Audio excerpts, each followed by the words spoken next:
Welcome to the Inner Athlete Podcast, where we discuss all things youth athlete development and youth mentoring. What's happening, guys? How you doing? Yeah, good, thanks. Good. What's news in your world, Matt? Fair bit going on, actually. Yeah, got a new housemate. Yeah? Just moved in from the UK, so yeah, good fun there. You got a footy grand final coming up, don't you? Oh, yeah, I do as well, actually. Yeah, well, I've got to make it there first, but yeah, true. Yeah, I got a prelim this weekend, so yeah. No, going good. Very nice. And how are you, Dave? Yeah, not a lot. Just lifting heavy, eating big food. Eat big, get big. Yeah, looking good. Stay large and in charge. That's it. That's it. All right. Why are we here today, Matt? What are we going to talk about? I'm going to talk about the importance of nutrition around youth athletes and just adolescent years, just in general there. So, yeah, just looking at how nutrition plays a role in everything. Yeah. And why is it a topic that's worthwhile going deeper into? Yeah, I think especially with a lot of the kids here, we just see how, I guess, the lack of knowledge and education around nutrition has played an impact in, I guess, the deficiencies we see in a lot of the kids. And maybe not deficiencies in terms of their, I guess, structure and looking at, I don't know, anything too specific, but we see in terms of their energy levels, their mood, it tends to fluctuate a lot. And then, asking any prying questions about, what they have for breakfast, what they have after school, it doesn't take too much to see how their lack of food or lack of eating properly has affected that. So I think especially now when we're dealing with athletic population on top of their already growing bodies during the adolescent years, just the lack of food and lack of good quality food is really deterring away from their performance and not performing as well as they could be. So, yeah, it's a big, I guess, the alarming thing that we've seen starting out now. Yeah, it's almost like a carousel. As soon as they get lack of nutrition, sleep goes down, performance goes down, mood goes down, school grades go down, and it's just kind of like a rabbit hole, a never-ending cycle. For some of the kids. Yeah, definitely leaving a lot of gains and a lot of progress on the table. Yeah. You just see the kids lacking concentration. Kids already have inability to focus for long periods of time, and then if they're not eating the right foods, and they're just coming in here, especially in the gym, just not be able to focus. But then, I can only imagine how it's affecting their school life and ability to study for long periods of time after. Yeah. It's like playing life on hard mode. Yeah, that's right. It's already hard as it is. Yeah, that's right. Cool. Let's talk about lack of education and implementation. So what specifically do we see here, but then what do we see outside as well with some of the parents and the kids and the lack of implementation of good nutrition practices? Yeah. Well, I think, one, I guess in schools, even myself growing up, and I'm sure the same with you guys, just the lack of knowledge and education you're given at that early age. And it really isn't until, it becomes an elective later on in high school where you go into the actual depths and, I guess, the important stuff, which you probably should have been given a lot earlier in your schooling life. So it isn't really until year 11, maybe 10, 11, 12, where if you choose to do PE or health, something like that, is where you get into the really nitty-gritty and gain a better understanding of nutrition side of things. So I guess starting from an early age, it's not given to you, and then that sort of just drips on to, parents and whatnot, and just the lack of understanding. And it seems to be a big, heavy focus on snacking and a lot of quick energy foods, which is not necessarily a bad thing, but especially with kids, I think it then turns them into fussy eaters, because all they're used to is, okay, how can I get, the quickest hit of energy, and eating food that tastes good all the time, rather than focusing on big meals that are actually going to sustain energy for long periods of time. So I guess the lack of education around those sort of nutritional needs, especially for adolescent years. And then, like we said before, you already got adolescent needs, or adolescent children with increased energy demands and energy needs, and then you add the athletic population on top of that, and then tenfold. So just that lack of focus around the nutrition for the specific needs of the individual child. Yeah. So how do we address that? How do we address it? Well, coming into an athlete be a good first step. And speaking to the coaches here, give us a call. Deeds are below. That's right. Yeah. But I guess it's up to the parents ultimately to guide the children in the right direction. Because like we said, if they're not getting it from school and the kids aren't going to know any better themselves, I can't imagine many 10-year-olds are looking on YouTube the proper nutrition for their... Yeah, going to that actual point, where do most people get their education of nutrition? It's actually marketing. Yeah. It's like, you know, it doesn't matter what the product is. You know, like cereals, like, you know, when Cocoa Pops is like, oh, they've got X amount of protein in it, or Nutri-Grain. Nutri-Grain's actually a really big one. It's got, you know, 10 grams of protein per serve or something like that. And I was like, yes, it does, but, you know, are there better sources of protein out there? Yeah. Like, of course there are. Or even, you know, consuming things that are marketed as healthy, but consumed in large amounts is no better than something that's relatively unhealthy. Yeah. Like I remember having a conversation with one of our members and just trying to have a better understanding about what he eats in a day, in a school day specifically. And I guess alarming might not be the right word, but I don't know, say for breakfast, I think he had Weet-Bix and milk, which nothing super wrong with that, that's fine. But then during school, he had, I think, a muesli bar, an apple for lunch, and then a can of tuna and some snacks for lunch. Sorry, it was recess was a small snack, and then lunch was a bigger thing. And he thought the can of tuna was enough protein for the whole day, and then has whatever he has for dinner. So I think, like I said, to come back to that nutrition side, but like the education side, but like we don't have to get too specific about amounts of protein and all the macronutrients in foods and stuff like that. But I think kids have a false narrative understanding around like the amount of food and protein and nutrients that are required to actually facilitate the growth and the change that they want to be experiencing. So Yeah, it's almost like, oh, I'm getting protein, and then you ask the question, is like, you know, how much protein are you getting out through the day? And it's like, when you kind of break it down, you know, we get our members, even the young kids doing food diaries here. We ask them, it's like, do you think that's enough? And, you know, when we go into the research of it, it's like, okay, you should be at least having probably double that throughout the day, especially for like very active kids who, you know, for our swimmers, the prime example, you know, they're swimming between 5 and 7 times a week. Then they also go gym 2 to 3 times on top of that. Then they also got school on top of that. And they also have school sports on top of that. And then they also got study on top of that. And it's like, oh, it's just, they need a lot more in general. yeah, That's probably why they're going for the more of these quick fix things, because they don't have time to think about nutrition. yeah. So that's where the parents have to be involved in that aspect of thing and just giving them the right foods. The more you just give it to them and always in their face, then the less they have to think about it, and then the more it's just part of their nature. They're just used to it. Yeah, no, that's good. Let's look at we'll give you some case studies of athletes that have worked with us in the past. We'll talk about Mia and Shiloh. So we've got 2 swimmers, and they do have like different demands. Specifically, Shout out Mia and Shiloh. Yeah, shout out. Mia is our sprinter. Shiloh is a sprinter, but she also does middle distance as well. So she might do 200. I think she does 200 IM as well. Yep. How does the demands for events and how does the demands for certain sports change with like the nutritional needs for each? Yeah, so I mean, so we'll start with the different demands for different types of sports. So I guess we'll use swimming versus like a track and field athlete per se. So during swimming, so the body has to counteract 3 different temperatures to be able to maintain its homeostasis, so main functioning. So you got the internal body temperature, you got the temperature of the water, and then temperature of the air. So the body constantly is having to fight all those 3 temperatures to maintain proper function. And then obviously you're dealing with sport, excessive sweating, excessive exertion to counteract that.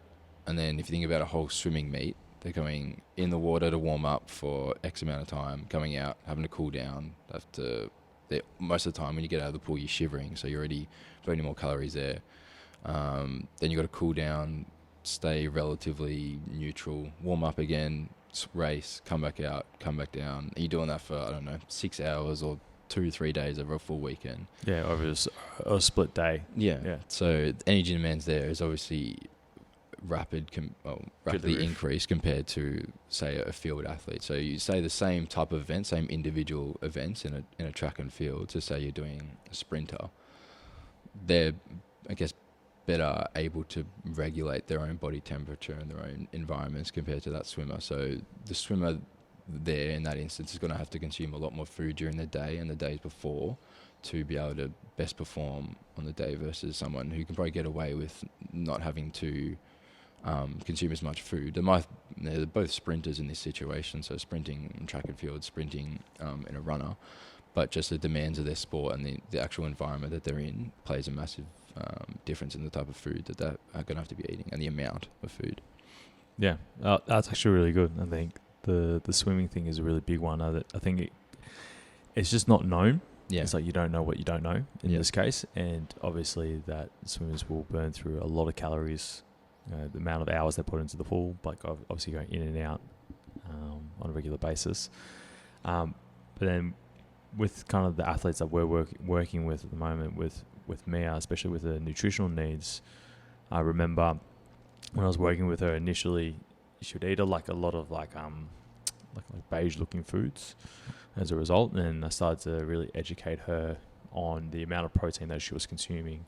And I asked her, is this enough protein for you to recover and be able to get back into the pool the next day or even feel better? Because a lot of athletes these days, they don't know what actually better feels like because feeling crap is kind of their normal. So we actually want to try and break out of that cycle. And that's kind of the carousel some of these athletes get stuck on. So for me, it was her to start to incorporate foods or more nutriently dense foods because she was already consuming enough calories as it was. So I say, can we incorporate what foods do you like? Get her to write a whole bunch of foods, list of foods that she likes. Okay, cool. Can we incorporate this? Where can we incorporate it? Yeah. So then by them answering their own questions, they can start to figure out where they can start to eat better in general. And that's actually been pretty successful for her. Yeah. In order to keep on track with her nutritional needs, functionality, obviously, school for her in this case, but she's still able to put the work in at the moment because she's with us, 4 times a week. Then she's doing 2 to 3 conditioning sessions at home. Then she's swimming about 2 or 3 times a week as well, because she's coming back from a long-term injury. So, and what about Shiloh? Yeah. So like we said, still a sprinter and still same sports as both swimming, both sprinters, but maybe slightly different energy demands for their individual events. But I think Shiloh's on the when they both started, they're both pretty similar in terms of eating habits. But I think Shiloh is an example of one that sort of was more accepting of the changes and changed a lot quicker than say Mia might have. So I guess we used the specific diaries in our seminar that we did, if you want to check it out on YouTube. So you can see a bit of a breakdown of the type of foods that they were eating. So Charlotte's a bit more open to eating a range of different foods. So every day there was enough protein, enough fruits, vegetables and whatnot, but even from day to day, the protein sources were changing, the vegetable fruit sources were changing. And then even inadvertently, she found herself eating more carbs the day before events or the couple of days leading up to events. So even when we're trying to work with the kids to, I guess, try carbohydrate loading and different nutrition strategies around their performance, inadvertently they were already doing those sort of strategies. So it was good to see that it was sort of like a light bulb moment for them that, okay, well, like we're talking about, like the feeling of feeling good is supposed to be your normal feeling. It's supposed to be your baseline. It's not supposed to be like, okay, I'm only supposed to feel good the day of competition or the day before. So, it's good to see, I guess, the changes that these 2 athletes specifically were able to see. Yeah. Like not playing life in hard mode. Yeah, and just to add perspective to that, the quality of coaching and advice and education around nutrition that these girls are getting, most athletes won't get this type of coaching until they reach an elite level where they're getting nutritional advice from qualified dietitian, nutritionists. So if we can catch them at this level where they're hoping to crack into those elite levels, we're already boosting their performance by, I want to say, 2 times over. So they're already, by coming before us, they've left so many gains on the table by adding the nutritional information and coaching. Their times are improving as well as training. Yeah, and we're trying to ingrain it to the point where they can implement it no matter where they are in Melbourne, if they move clubs, they know what they're doing. If they move facilities to go somewhere else, that's fine. If they decide to go to college level, that's totally fine as well. We want them to be able to have a really good idea or have good practices in place. So when they do move on, so then they don't revert back to old habits, and potentially that hinders them in terms of their performance, because when they have trained better, when they've eaten better, sleep has improved, their performance is just generally improved as well. So we're just trying to address one specific area, but we also address other areas with the training, lifestyle management and all that jazz. Yeah, because I guess the main goal for us here is just to educate the individual. Like, we want to make the individual better, whether it's by training knowledge, nutrition knowledge, sleep knowledge, just to make the individual a better person and more knowledgeable. Then obviously they're going to benefit themselves in their own sports and athletic endeavours. But like you say, so they can go away, whether they choose to finish up or move somewhere else or wherever it might be.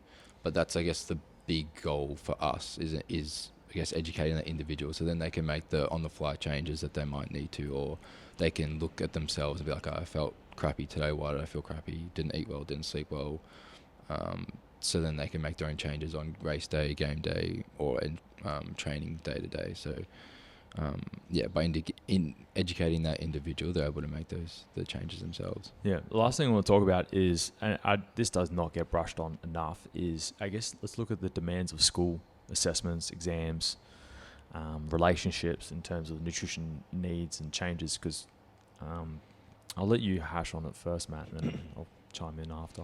Yeah, so I think, like you say, what's, I guess, largely underplayed is the impact of the mental stress and mental fatigue that, or the impact that mental fatigue has on energy demand. So just as much as physical stresses do, so I don't know, playing sport in excess, going into hard competition periods and what it might be, or hard training periods, obviously your energy demand increases there as well. But going through, I don't know, exam periods, breaking up with your partner, going through family issues, exams, different assessment periods, these all play a large impact as well. If your mind's always racing about, okay, well, I need X amount of extra time to study, I need to worry about exams, I'm staying up late to get extra study in, then that's just going to have a massive effect on how much food they're going to need. Because I forget the stat now, but I think if you get 6 hours of sleep, your carbohydrate consumption increases by about 60% or something like that. I forget what the exact statistic is. Yeah, because your body's in more a stressed out state as a result. It needs Yeah. fast energy. So it's looking for all those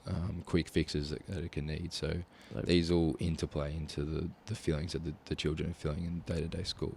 Yeah, and it's just all short-term stuff. It's supposed to be a survival mechanism that's supposed to be short-term, which is normal, but unfortunately, it's for a lot of people, it's their normal on a day-to-day basis.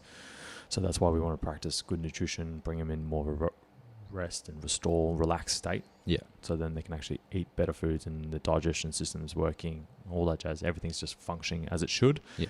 And then if the periods of stress, that the body can tolerate it for short periods of time, but not for long periods. And that's where illnesses and sickness can come from, or can stem from. Yeah. Yeah. Cool. All right, I think we'll wrap that up. Do you want to give us just your final wrap up? Yeah. So, What are 3 things that people can take away? Yeah. Or should take 3 away? things. Well, obviously, get a large focus of protein, or large protein in a main meal, at least 3-4 meals a day, whichever your preference. Number 2? Number 2, we'll go with,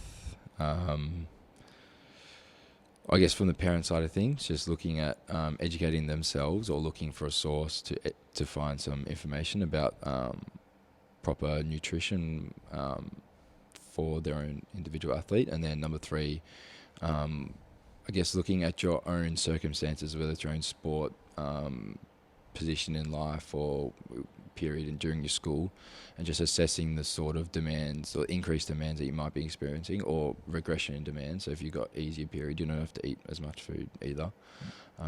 It's just taking that assessment to look at the period of your life in, and assessing what nutrition changes need to occur. Yeah. Cool. That's it. Awesome. Don't forget to leave a like and subscribe. Yeah, please. Helps us. If it's helped you, help us. Thanks. Peace out. Thanks. You have just listened to the Inner Athlete podcast. Be sure to subscribe to stay up to date with the release of weekly episodes. Be sure to follow us on Facebook and Instagram to get great tips on all things youth athlete development and youth mentoring.